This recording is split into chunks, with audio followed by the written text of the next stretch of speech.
Imagine waking up inside your favorite novel, but not as the hero, as a trash character destined to die early. That's the reality for Kim Rock-soo, who reincarnated as Cale Henituse, the infamous trash of the Count's family. Cale wants nothing more than a lazy, peaceful life, avoiding all the drama and danger of the original story. But ironically, every time he tries to slack off, he ends up saving the world. With ancient powers, a dragon, and a loyal team by his side, this villain accidentally becomes the continent's greatest hero. Now, we see the noble's main protagonist, who used to live in the forest. After escaping the Forest of Darkness, Choi-han finally got to experience something he had never known before: human warmth. In Harris Village, he found people he could truly call family and friends. For the first time in his life, he lived in peace. But that peace did not last. One day, a mysterious organization attacked Harris Village, burned it to the ground, and erased everyone in it. Choi-han was incredibly powerful, having spent half his life surviving in the Forest of Darkness. But despite his strength, he was still gentle by nature. Until that day, he had never killed anyone. Standing in the middle of the burning village, surrounded by the bodies of the people he cared about, Choi-han was consumed by rage. For the first time in his life, he killed, one by one. He slaughtered every member of the organization. They all rushed at him together, but none of them stood a chance against his overwhelming strength. By the end of it, the battlefield was covered in corpses. Even Choi-han, despite his strength, was exhausted after such a brutal fight. Only after killing them all did he finally regain his senses. Once he calmed down, he realized he had learned nothing about the organization behind the massacre. There were no answers, only bodies. Looking at the dead villagers, Choi-han was overwhelmed with grief. It was in that moment he truly understood what sadness meant.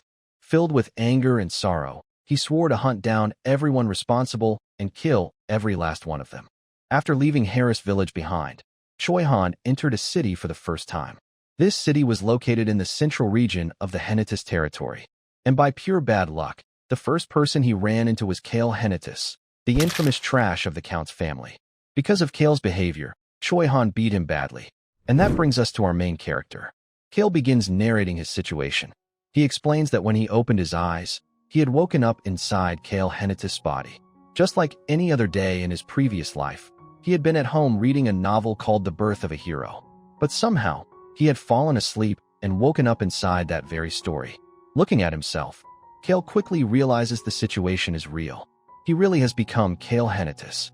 In the first volume of The Birth of a Hero, Cale was nothing more than a minor character, a disposable stepping stone meant to make Choi-han look good. He was the arrogant trash noble Choi-han beat up early in the story before continuing his journey to become a hero.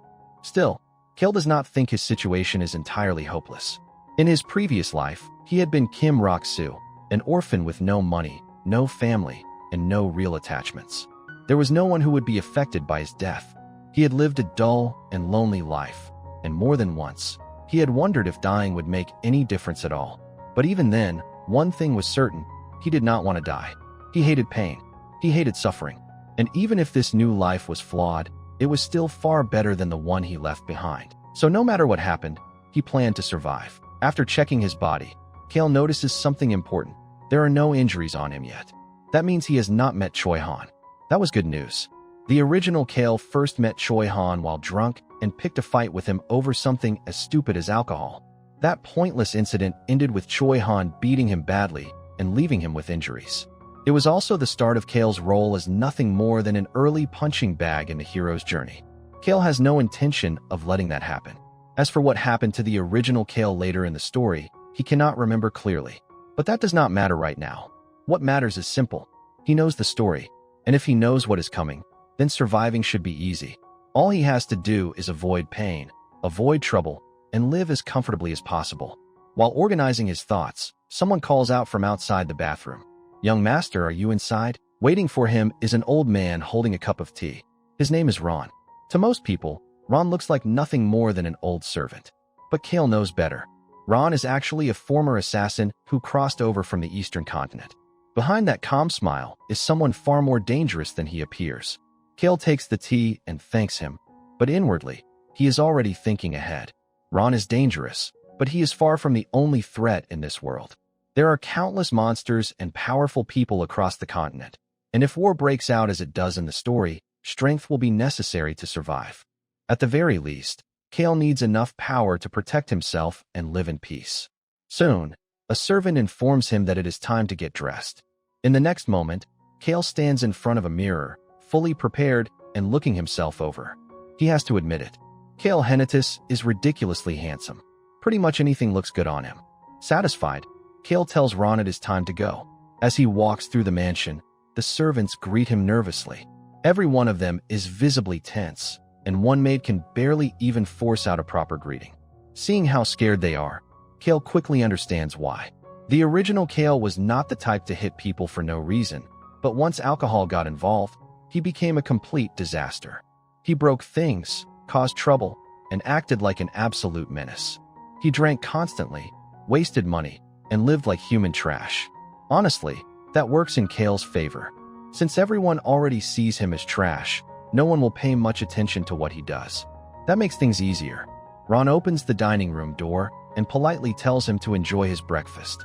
Cale thanks him and tells him to eat as well before stepping inside. At the table sits the Henituse family. There is his father, Count de Ruth Henituse, his stepmother, Violin, his younger brother, Bassin, and his younger sister, Lily. As soon as Cale enters, his father tells him to sit down, noting that he is late again. Cale quietly takes his seat and studies the room. His father is not particularly powerful or influential, but he is wealthy, very wealthy.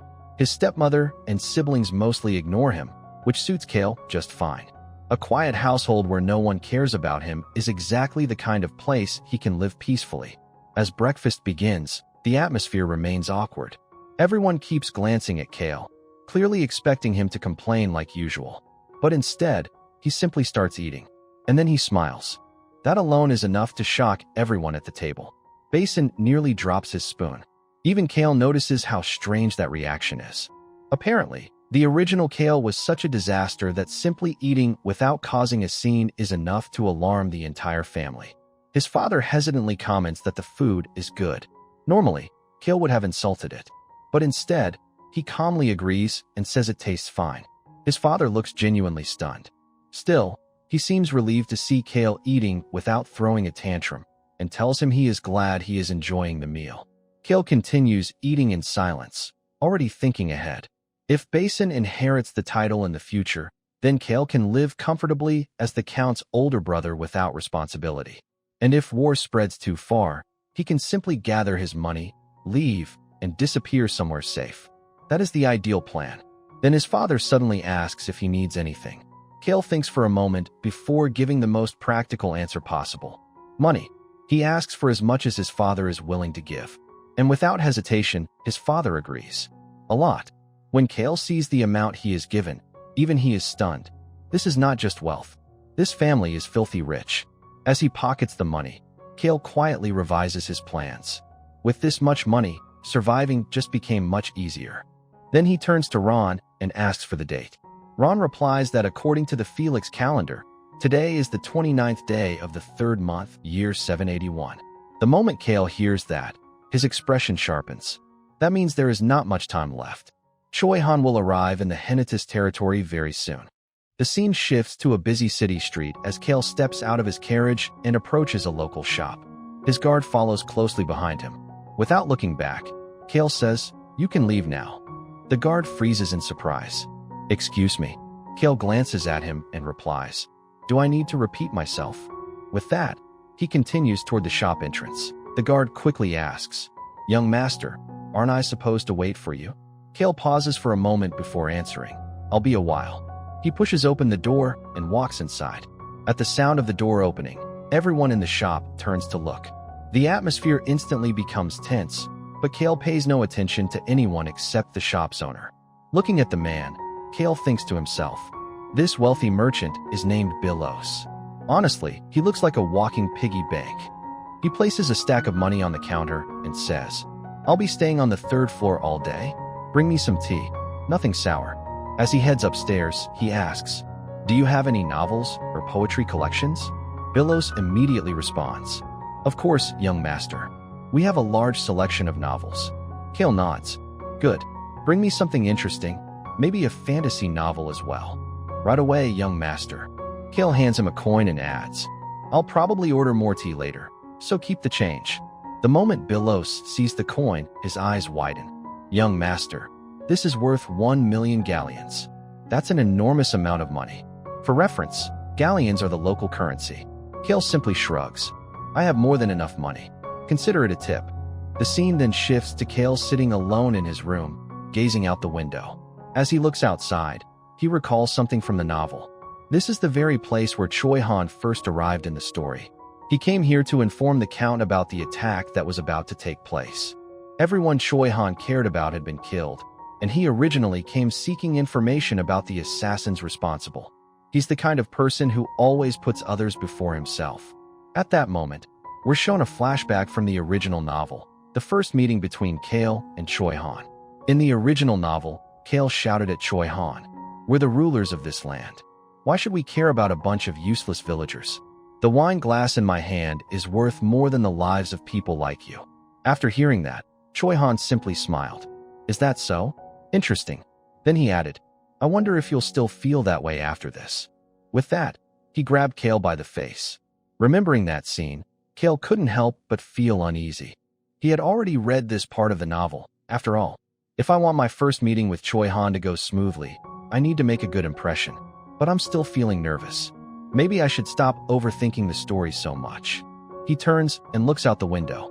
Spotting Choi Han in the distance, Cale thinks, looks like the guards are asking him for identification. There's no way he has any papers. He won't be allowed into the city during the day. He'll probably wait until nightfall, climb over the hidden section of the wall, and sneak inside. And according to the novel, that's when he meets the original Cale, who's usually busy getting drunk. Cale immediately stands up and heads downstairs. Before leaving, he tells Bilos, I'll be back soon. Don't give away my seat. Of course, young master, Willows replies. As soon as Cale steps outside, the atmosphere becomes tense once again. The people nearby watch him nervously. When they notice that he's simply walking away without causing any trouble, they begin whispering among themselves. Did young Master Cale just leave without breaking anything? That's strange. Cale can hear every word, but he ignores them and continues walking. I need to become stronger if I want to survive. I need powerful allies. I need influence. I need enough strength to protect myself when the disasters from the novel begin. If I want a long, comfortable life, I have to start preparing now. With that determination in mind, Cale heads to a bakery. The moment the shopkeeper sees him enter, he panics. Why, young master? Welcome. Seeing the man's terrified expression, Cale thinks to himself, at this point, I'm not even surprised anymore. He tosses a coin to the counter and says, I want some bread. The shopkeeper blinks in confusion. Bread? Cale points across an entire section of shelves. I'll take everything from here to here. Then he tosses a gold coin onto the counter. The coin alone is worth 1 million galleons. Pack all of it. The shopkeeper stares at the coin in complete shock. Noticing his hesitation, Cale raises an eyebrow. If you don't want to sell it to me, I can always go somewhere else. The shopkeeper immediately shakes his head. And no, not at all, young master. I'll prepare everything right away. He hurriedly begins packing every loaf of bread in the shop. A short while later, Cale is carrying a large bag filled with bread as he walks away from the city. As he makes his way down the road, he can't help but think, I already knew this world was different, but seeing it firsthand is something else.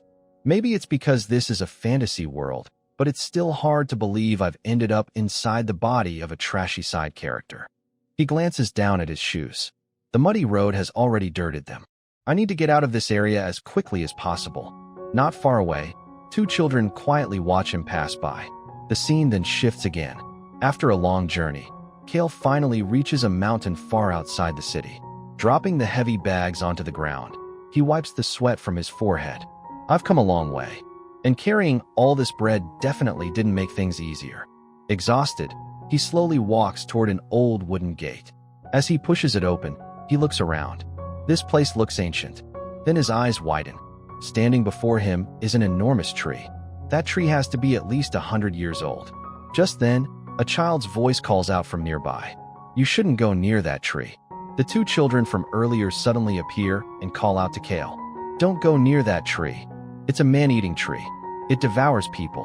One of them nervously continues. People who hang themselves from that tree become mummies at night. Hearing that, Cale smiles. So this is the tree I've been looking for. As he approaches, he recalls the information from the novel. Long ago, during ancient times, there was a woman whose appetite was so great that she was expelled from a temple dedicated to the god of gluttony. She eventually died while working herself to exhaustion, and this tree grew from her remains. The tree inherited all of her resentment and lingering power. Cale pulls a loaf of bread from his bag. Honestly, I'm not a fan of this tree, but I can already sense the power of the indestructible shield hidden inside it. Just then, the children shout again from behind him. You'll die if you go near it. Cale sighs. No matter where I go, there's always some noisy kid around. He walks over to the two children. The moment they see him approaching, they panic. That tree will kill you. Without saying a word, Cale tosses each of them a bag of bread. I'm not going to die. Now run along. But one of the children stubbornly repeats. It's a man-eating tree. Cale gives them a cold stare. Have you ever heard of Cale Henituse, the trash of the Count's family? The children immediately freeze. One of them nervously grabs the other's arm. Nuna, let's get out of here. Even then, the girl looks back and says, You really can't die. Cale makes an odd expression before turning back toward the tree. All right, let's begin. Walking up to the massive trunk, he finds the dark opening described in the novel. He takes a loaf of bread and tosses it inside. The bread vanishes instantly. For a second, it felt like something was pulling me in, but my hand came back out on its own. Looking into the darkness, Cale recalls what he read. The indestructible shield was created from the woman's lingering resentment. According to the novel, I just need to keep feeding this darkness until it disappears. The darkness was born from her grudge. Once it's completely satisfied, the true power hidden inside will reveal itself. With that, he begins feeding loaf after loaf into the opening. Eat as much as you want. One loaf disappears. Soon, the entire bag is gone. Yet the darkness remains unchanged. Cale stares at the opening. At this rate, I'll probably need 10 more bags of bread. Carefully closing the opening, he pauses. Still, it looks creepy and unsettling. But somehow, it feels like it's trying to tell me something. Turning away, he says, I'll come back tomorrow. As he leaves, he notices the two children happily eating the bread he gave them. Watching them, he thinks, they seem terrified of the tree.